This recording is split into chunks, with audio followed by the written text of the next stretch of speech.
Merci Madame la Présidente, bonjour Monsieur. Vous avez deux dossiers brûlants, j'ai envie de dire, sur la table. Dossier Suez-Veolia et le dossier TF1-M6. Je vais me concentrer sur TF1-M6 parce que vous avez déjà évoqué, mais petit débat sur cette question-là. On nous présente l'affaire comme pouvant lutter contre les GAFAM et la puissance des géants du numérique, notamment sur le domaine de la création. D'ailleurs, nous pensons que nous allons réussir à rivaliser avec Google, Amazon Prime et Netflix si on fusionne le premier groupe européen TF1 avec le groupe le plus rentable français M6. Moi, depuis tout petit, on me dit que pour vaincre les ogres, quand on est un elfe, il ne faut pas limiter, il faut être plus malin et ingénieux. La réalité, c'est que vous pouvez fusionner les deux, vous serez toujours un nain face à ces ogres. Parce que quand Netflix, le seul Netflix, met 17 milliards d'euros dans la création artistique, nous ne serons pas en capacité, avec un groupe fusionné, de faire 1 à 2 milliards. Donc, si ce n'est pas ça, la vérité est ailleurs. Et on a une question dans les groupes de presse, et notamment dans l'édition, ce qu'a posé tout à l'heure mon collègue Cadec, que je partage entièrement. La réalité, c'est que nous allons faire des économies d'échelle sur le dos des salariés. Évidemment, il y a 60% d'audience. Évidemment, le groupe fusionné va capter 70 à 75% des recettes publicitaires, et c'est une question. Mais la réalité, c'est que dans le moment politique que nous vivons, d'affaissement du débat politique, nous devrions faire attention collectivement à ce que des oligopoles dans le monde de la presse, comme le groupe Bolloré ou ce groupe fusionné, ne prennent pas tout. Parce qu'il y a une question qu'on ne parle plus. C'est la question du pluralisme de la presse qui est garantie par notre Constitution. Et donc là, moi je pense que nous devrions avoir un autre modèle. Alors évidemment, ça fait sourire tout le monde ici. Mais parce que je suis un défenseur de ça. Mais je crois vraiment à cette question.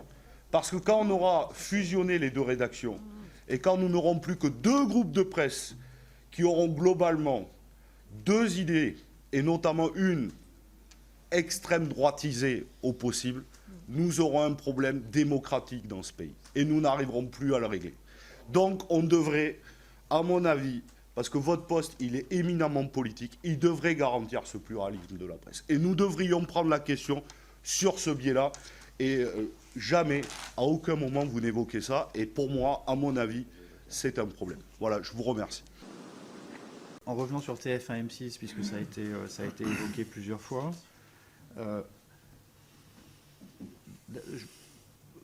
pour répéter que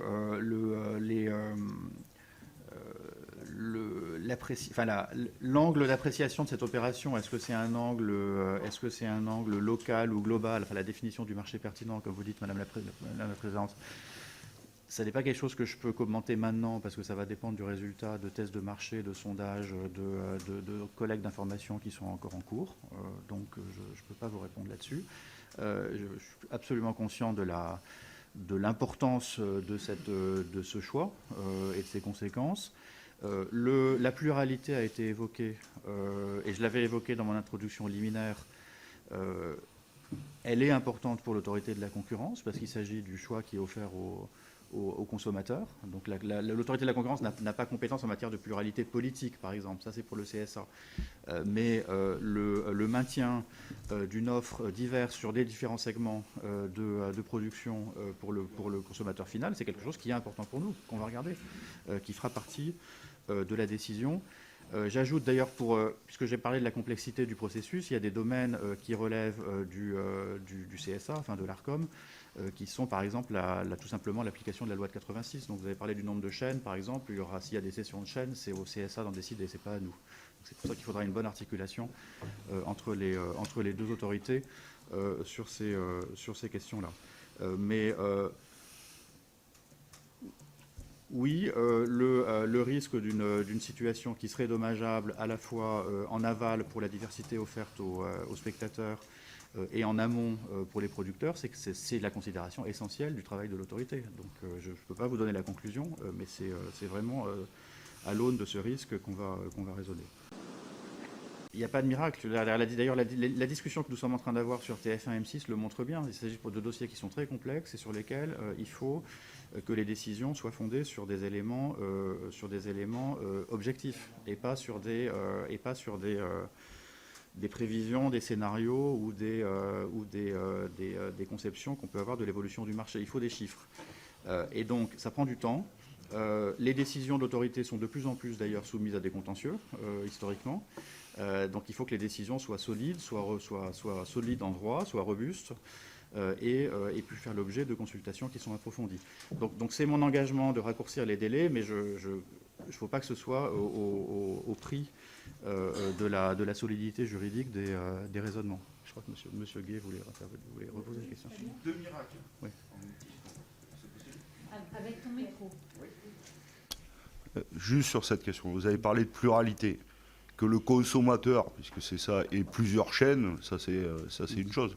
Moi je vous parle de pluralisme, donc de notre rapport aux citoyens et à la démocratie. Et je pense que nous devrions le prendre sur ça. Que nous ayons plusieurs chaînes est une chose, mais qu'on y raconte différentes choses, c'est pas exactement la même chose. Et je pense que nous devrions le prendre sur ce biais-là. Merci.